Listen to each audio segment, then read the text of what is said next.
Use Google Gemini for trip planning. You can use Google Gemini for trip planning by leveraging its conversational AI to generate itineraries, compare flights or hotels via Google extensions, and map out routes. You can also input specific preferences such as 4-day Tokyo trip and such. So simply open up Google Gemini. Once you want to do it, you want to ask Gemini to create a plan for you. So since you want to travel, for instance, I want to travel to Nepal, right?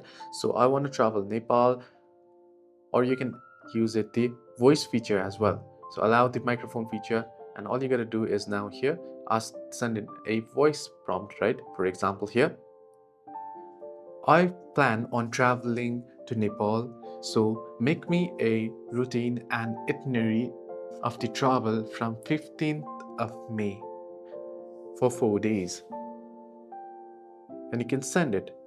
Then here, now my English is not so perfect, so it has simply, but it'll understand you and it'll start creating the itinerary for you. You can give in a proper prompt to the place you want to visit and what days you are visiting, where you want to go, and such as well. Hope this video was helpful. Do like and subscribe.